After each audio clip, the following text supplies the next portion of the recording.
Yang nomor dua, tema yang nomor dua pembahasannya masalah sifat-sifatnya Allah yang dikenal dengan sifat khabariyah.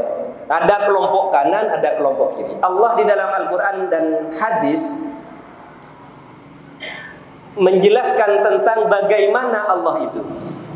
Dikatakan di dalam Al-Quran termasuk sifatnya Allah adalah yadullah fawqa aydihim, kan gitu ya. Yadullah fawqa aydihim. Ini kalau diartikan secara zahir, iyad itu artinya tangan. Nah, ini ya. Secara zahir iyad itu artinya tangan. Tapi Ahlus Sunnah tidak mengartikan iyad dengan tangan. Bagaimana caranya Ahlus Sunnah mengartikan iyad? Nanti saya jelaskan setelah menjelaskan dua kelompok kanan dan kelompok kiri. Menurut kelompok kanan yang dikenal dengan mujassimah, yang saat ini dilestarikan ajarannya oleh kawan-kawan dari Salafi dan Wahabi. Saya katakan kawan karena sama-sama Islam, ya kan gitu nggih. Enggak, ya, mereka bukan orang kafir, ya. Sama-sama orang Islam ya ini. Jadi mereka itu meyakini bahwa Allah itu punya jisim, sehingga semua sifat-sifat Allah yang ada di Al-Quran ataupun hadis harus diyakini sesuai dengan makna zahirnya. Perhatikan nggih. Semua sifat-sifatnya Allah yang disebutkan dalam Al-Quran dan hadis harus diyakini semua sesuai dengan makna zahirnya. Jadi kalau di Al-Quran dikatakan yadullah berarti tangan, kalau dikatakan wajhullah berarti wajah, dan seterusnya. Ini prinsipnya kelompok mujassimah yang juga diambil oleh kelompok khawarij. Kelompok khawarij juga sama dengan mujassimah karena mereka memahami Al-Quran dan hadis sesuai dengan makna zahiri. Ya, bisa dipahami ya? Jadi menurut kelompok pertama, semua sifatnya Allah di Al-Quran dan hadis diyakini, diimani, tapi dengan makna zahirnya. Kemudian ada kelompok kiri namanya Mu'tazilah. Menurut Mu'tazilah, Allah tidak punya sifat. Allah tidak punya sifat, karena kalau Allah punya sifat berarti sama dengan makhluk, katanya. Jadi sehingga Mu'tazilah tidak meyakini adanya sifat. Kalau dikatakan Allah punya sifat sama dan basar, Mu'tazilah tidak nerima. Karena menurut Mu'tazilah, Allah itu tidak punya sifat sama dan basar. Itu bukan sifat, tapi zatnya Allah semua. Ini menurut Mu'tazilah. Nah, sedangkan posisinya Ahlus Sunnah ada di pertengahan. Lagi-lagi di pertengahan ini, moderat ini. Jadi menurut Ahlus Sunnah wajib mengimani dan meyakini semua sifatnya Allah yang ada di Al-Quran dan hadis. Beda dengan Mu'tazilah. Dalam hal ini sama dengan mujassimah. Wajib mengimani semua sifat Allah di dalam Al-Quran dan hadis. Cuma bedanya Ahlus Sunnah dengan kelompok mujassimah ini, kita punya keyakinan bahwa Allah tidak sama dengan makhluk. Laisa kamitslihi syai'un. Allah tidak sama dengan makhluk. Tidak ada makhluk yang sama dengan Allah. Sehingga para hadirin hadirat sekalian, menurut Ahlus Sunnah, kalau ada ayat Al-Quran atau hadis Nabi menjelaskan sifat-sifat Allah yang dapat menjurus kepada penyamaan Allah dengan makhluk, maka wajib tidak dimaknai dengan makna zahirnya. Wajib dihindari. Tidak boleh menyamakan Allah dengan makhluk. Sehingga kemudian di dalam kitab-kitab tauhid yang dipelajari oleh anak-anak didik kita, dikenalkan sifat wajibnya Allah. Ada sifat mukhalafatun lil hawadis. Allah enggak sama dengan makhluk. Kemudian yang nomor dua, qiyamuhu binafsihi. Allah tidak butuh pada tempat, juga tidak butuh kepada yang menciptakan. Ini maknanya qiyamuhu binafsihi. Jangan diartikan qiyamuhu berdiri binafsihi dengan dirinya sendiri. Khawatirnya kalau anak kecil nanti menggambarkan berdiri berarti ada kakinya. Ya, qiyamuhu binafsihi itu maksudnya Allah tidak butuh pada tempat dan kepada apapun. Sehingga kemudian oleh ulama Ahlus Sunnah wal Jamaah disimpulkan bahwa Allah itu tidak berbentuk jisim, tidak berbentuk arad. Ya. Jadi benda itu kan ada dua. Ada benda yang bisa diraba wujudnya, ada benda yang tidak bisa diraba wujudnya. Yang bisa diraba ya seperti badan kita. Benda di depan saya ini bisa dipegang ini. Yang tidak bisa diraba adalah warna dan sifat-sifat. Contohnya ganteng, bisa nggak dipegang? Nggak bisa. Warna putih, warna merah nggak bisa, karena itu melekat pada benda. Jadi Allah itu bukan benda, bukan jisim, juga bukan sifat yang melekat pada jisim. Ini keyakinan kita. Ini nanti ada kaitannya dengan Mujassimah ini yang dibawa oleh Wahabi sampai sekarang. Kemudian yang nomor dua, Allah tidak bertempat juga tidak diliputi oleh arah. Kenapa demikian? Karena Allah ini yang menciptakan segalanya. Sebelum dunia dan seisinya ini ada, Allah sudah ada. Kemudian Allah menciptakan langit dan bumi, menciptakan aras. Allah menciptakan aras bukan untuk dijadikan tempat, tapi itu adalah makhluknya Allah. Jadi sebelum ada bumi, langit dan seisinya, Allah tidak butuh kepada langit dan bumi. Ketika bumi dan langit dan seisinya diciptakan oleh Allah, Allah juga tetap tidak butuh kepada semuanya. Allah menciptakan alam semesta ini bersamaan dengan adanya waktu. Jadi waktu, tempat dan semuanya ada setelah terciptanya alam semesta. Nah, kemudian begini para hadirin hadirat sekalian. Ini karena di Jember ini juga banyak pendapat yang aneh-aneh itu. Jadi mengatakan bahwa Allah itu ada di atas katanya. Allah bertempat di langit. Atau ada yang mengatakan Allah bertempat di aras, betul ya? Ada yang mengatakan gitu ya? Ya. Apa dalilnya? Dalilnya adalah Ar-Rahman 'alal arsy istawa. Allah istiwa di atas aras. Ini diartikan Allah menetap di aras. Perhatikan, Allah menetap di aras. Kemudian yang mengatakan Allah di langit, dalilnya a'amintum man fis sama dan seterusnya. Jadi dikatakan Allah itu ada di langit. Kok bisa mereka memberikan kesimpulan demikian? Karena mereka memaknai ayat Al-Quran dan hadis Nabi sesuai dengan makna zahirnya, meskipun menjurus pada penyerupaan Allah dengan makhluk. Yang butuh tempat itu makhluk, Allah tidak butuh tempat. Tapi mereka mengatakan Allah bertempat di aras, Allah bertempat di langit. Kemudian untuk mengajak masyarakat agar percaya kepada keyakinan mereka, kelompok Mujassimah ini berkata begini, hadirin sekalian. Buktinya bahwa Allah ada di langit, ketika kita berdoa, kita ngangkat tangannya ke langit. Yang nomor dua, ketika Rasulullah Isra Mi'raj bertemu dengan Allah di mana? Juga di langit, di Sidratil Muntaha. Sehingga kata mereka, ini alasan kenapa kita meyakini bahwa Allah ada di langit. Masuk akal ini? Ya, banyak orang-orang kita yang ikut ajaran ini karena terpengaruh oleh logika hujjah barusan itu. Ketika kita doa angkat tangan ke langit, betul ya? Pernah berdoa kita tangannya ditaruh di belakang, kan angkat ke langit begini. Ini bagaimana jawabannya para ulama kita? Nomor satu, as-sama kiblatud doa. Langit itu kiblatnya doa, sebagaimana Ka'bah kiblatnya sholat.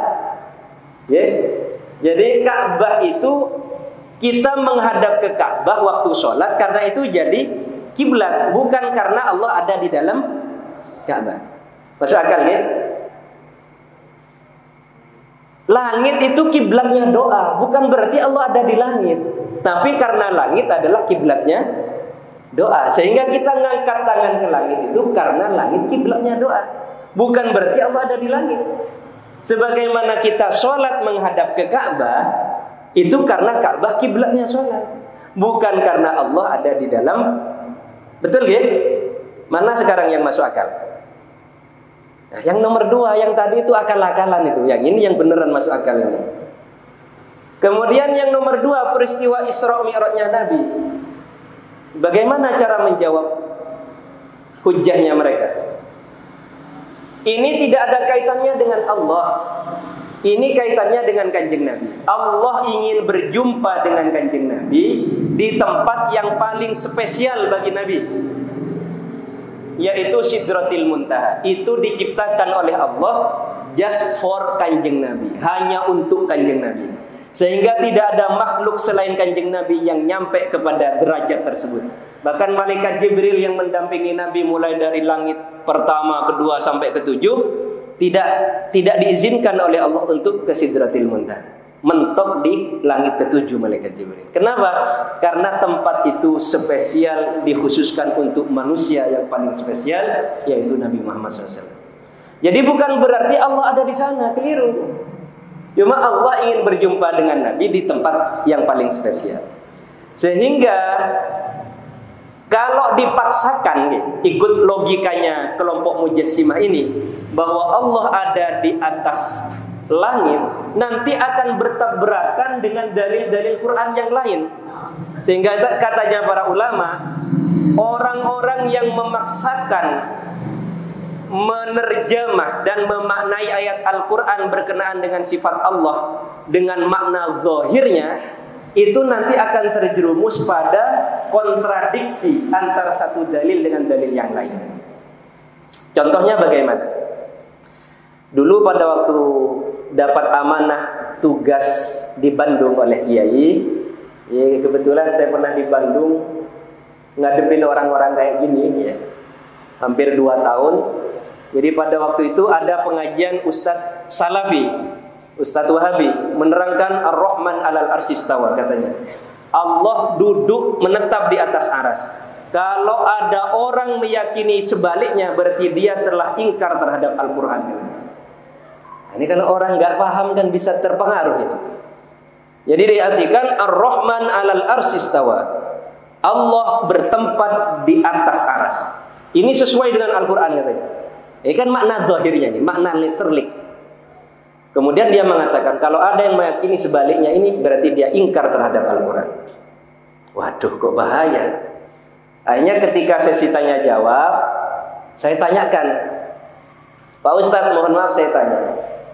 Tadi dikatakan bahwa ayat itu artinya demikian sesuai dengan makna zahirnya. Kalau tidak diartikan secara zahir, maka dianggap ingkar terhadap Al-Quran. Pertanyaan saya, bagaimana dengan hadis sahih yang dikenal dengan haditsun nuzul? Nah, orang Wahabi pasti nerima hadis sahih kan ya? Gimana dengan hadis sahih yang dikenal dengan haditsun nuzul? Di situ dikatakan yanzilu rabbuna fi kulli lailatin ila sama'id dunya hina yabqa as-sulusul lailil akhir. Allah turun ke langit dunia setiap malam ini ketika masuk waktu sepertiga malam terakhir. Nah, perhatikan ya. Dikit-dikit tapi ini pelan-pelan, tapi insya Allah mengena ini nanti. Sampean buat tameng biar tidak mudah dipengaruhi kelompok ini. Sepertiga malam terakhir itu waktu, sama dengan maghrib, isya, subuh itu waktu. Artinya bumi selama 24 jam ini pasti mengalami waktu subuh, waktu maghrib, waktu isya. Demikian juga selama 24 jam pasti mengalami waktu sepertiga malam terakhir.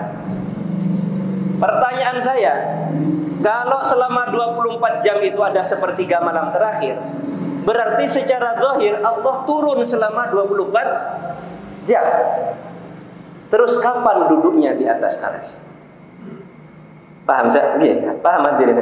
Ini sama-sama dalil, satunya Al-Quran, satunya hadis sahih. Kalau sama-sama diambil makna zahirnya akan bertentangan nanti ini. Yang satu mengatakan duduk di atas aras, yang satu mengatakan turun ke langit dunia selama 24 jam. Mana yang benar? Al-Qur'annya benar, hadisnya benar, yang mengartikan yang tidak benar, yang tidak benar. Namanya Ahlus Sunnah mengatakan tidak boleh memaknai ayat-ayat sifatnya Allah sesuai dengan makna zahir kalau dapat menjerumuskan pada penyamaan Allah dengan makhluk. Contoh yang nomor 2 para hadirin hadirat, orang-orang Wahabi itu meyakini Allah punya jisim seperti kita, punya tangan katanya. Karena di Al-Quran ada yadullah fawqa aydih. Nanti sampean tanyakan kepada mereka, berapa tangannya Tuhannya kalian? Karena di Al-Quran sendiri ada 3 ayat yang menjelaskan tentang iyad. Ya, iyad itu bahasa Arabnya, kalau secara zahir maknanya tangan. Pertama tadi itu yadullah fawqa aydih.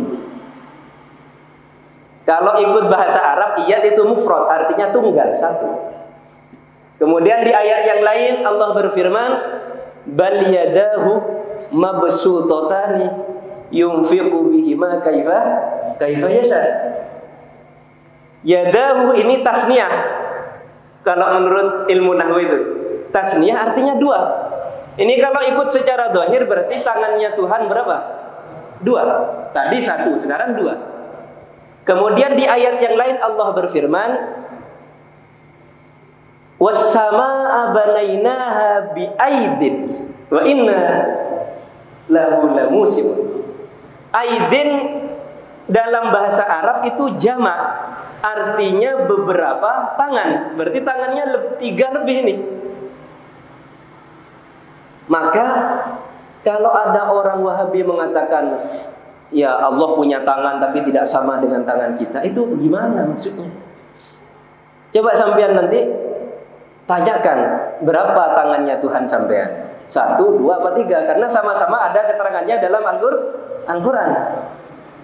Kalau tidak bisa menjawab, ya berarti sampean tidak yakin kepada Al-Quran. Padahal Al-Quran sudah menjelaskan, cuma pilihannya sulit.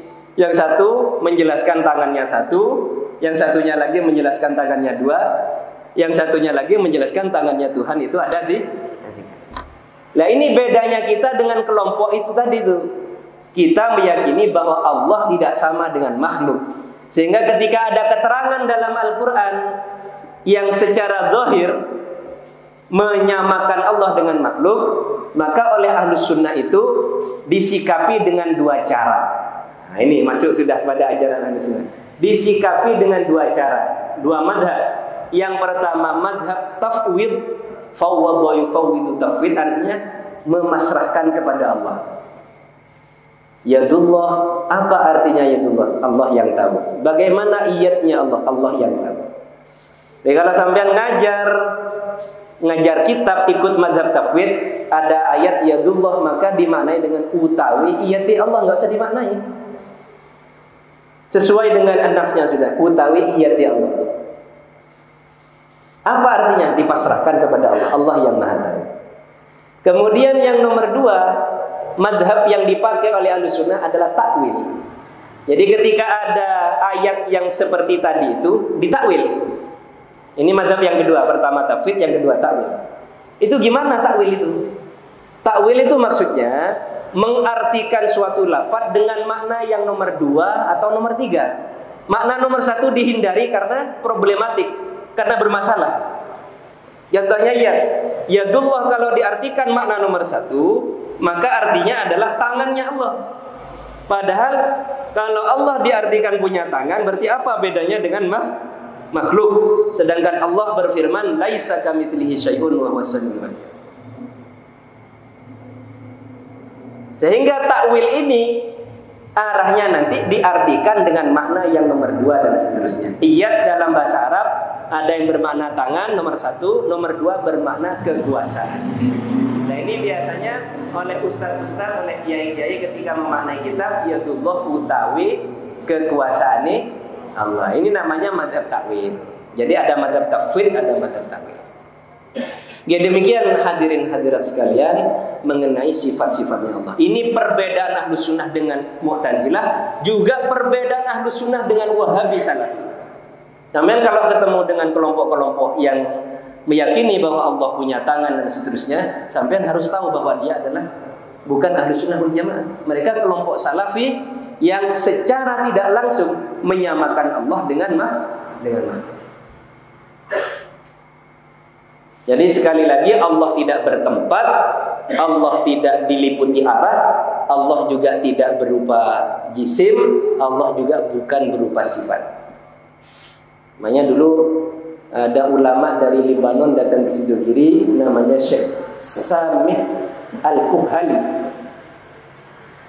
Syekh Samir Al-Kuhali. Beliau mengatakan begini, dulu Syekh Abdul Qadir Jailani ketika beribadah kepada Allah sudah mencapai maqam ma'rifat, beliau didatangi cahaya. Di cahaya itu kemudian bersuara, saya adalah Tuhannya kamu. Kepada Syekh Abdul Qadir Jailani waktu beribadah itu, saya adalah Tuhannya kamu, sudah meridhoi kamu atas semua ibadahmu, maka mulai sekarang kamu tidak perlu capek-capek beribadah kepada saya. Jadi artinya oleh Syekh Abdul Qadir langsung diusir. Pergilah kamu wahai yang terlaknat, iblis terlaknat. Ini pertanyaannya, dari mana Syekh Abdul Qadir tahu bahwa itu iblis terlaknat? Nomor satu, bentuknya cahaya. Allah bukan cahaya. Karena cahaya itu makhluk. Kalau di dalam Al-Quran dikatakan Allahu nurus samawati wal ard, berarti Allah yang menciptakan cahayanya langit dan bumi. Bukan berarti Allah yang cahaya. Cahaya itu makhluk. Malaikat terbuat dari cahaya. Cahaya juga makhluk. Kemudian yang nomor dua, karena yang diomongkan tidak sesuai dengan syariat. Syariatnya adalah umat Islam harus menjalankan kewajiban dan ketentuan yang ditetapkan oleh Allah dan Rasulnya. Ini kok ujuk-ujuk datang mengatakan sudah kamu tidak usah capek-capek ibadah lagi. Sudah saya terima semua amal ibadah.